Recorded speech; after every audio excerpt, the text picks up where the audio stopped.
Kundenadressen auf einer Landkarte darstellen? Das geht mit dem Online-Tool wie GeoWeb.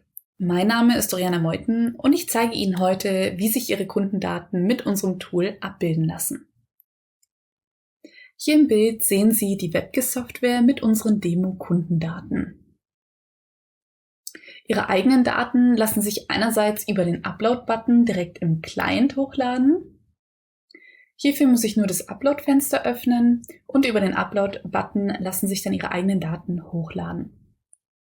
Ihre Adressdaten werden beim Hochladen automatisch von unserer Software in Koordinaten umgewandelt und so ist es dann auch möglich, weltweite Adressen über unser Tool exakt zu verorten. Andererseits haben Sie bei uns auch die Möglichkeit, Ihre Daten über einen automatisierten ETL-Prozess ins System zu bringen. Mit der Software wie GeoWeb kategorisieren sich Ihre Kunden farblich unterschiedlich nach verschiedenen Kriterien.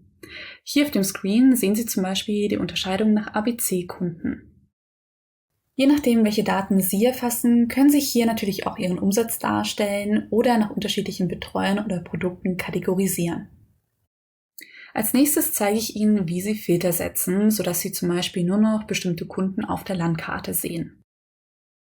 Hierfür klicke ich im Layer Kunden auf den Filter-Button und wähle bei Kundentyp alle A-Kunden aus. An dieser Stelle könnten Sie natürlich auch nach anderen Kriterien filtern, zum Beispiel nach Umsatz oder aber zum Beispiel nach den Vertriebsgebieten. Für unser Beispiel möchte ich jetzt nur noch die Kunden angezeigt bekommen, die von Herrn Schneider betreut werden und mit denen er mehr als 1.000 € Umsatz im ersten Quartal generiert hat. Hierfür wähle ich bei Vertriebsgebiet den Namen Schneider aus und gebe bei Umsatz 1.000 € ein. Und das Ganze bestätige ich über den Button Daten filtern. Auf der Karte werden Ihnen jetzt alle gefilterten Daten angezeigt. Mithilfe unseres Info-Buttons lassen sich auch weitere Informationen zu den Kundendaten abrufen.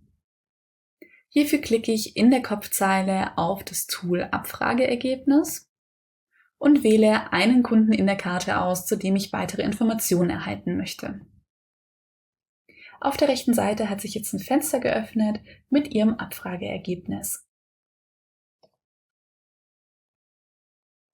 Sollte Bedarf bestehen, lässt sich Ihre Kundenlandkarte, die Sie soeben im GeoWeb erzeugt haben, ausdrucken. Hierfür gehe ich rechts oben in der Kopfzeile auf den Button Drucken. Im Druckenmenü haben Sie die Auswahl unterschiedlicher Formate, jeweils im Hoch- und Querformat. Ich wähle jetzt für unser Beispiel mal DIN A3 Querformat aus und über das blaue Fenster wählen Sie den Bereich aus, den Sie gerne drucken möchten. Rechts im Druckenmenü können Sie für Ihre Karte jetzt noch eine Überschrift vergeben. Und wenn Sie zufrieden sind, können Sie das Ganze mit Drucken bestätigen. Sobald meine Karte fertig gedruckt ist, gehe ich in der Kopfzeile auf den Button Benachrichtigungen und kann über den Link meine Karte öffnen. Ihr gewählter Kartenausschnitt wird dann automatisch als PDF angezeigt. Um einen Gesamtüberblick über Ihre Kundendaten zu bekommen und um erste Muster zu erkennen, eignet sich besonders gut unsere Heatmap-Darstellung.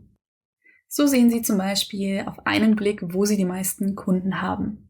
In unserem Fall ist die Kundendichte am höchsten in Berlin und danach reihen sich noch die Städte Hamburg, Essen, Düsseldorf, Köln und auch München ein. Wenn Sie unsere Software wie GeoWeb einmal selbst ausprobieren wollen, fordern Sie gerne bei uns einen kostenlosen und unverbindlichen Testzugang an.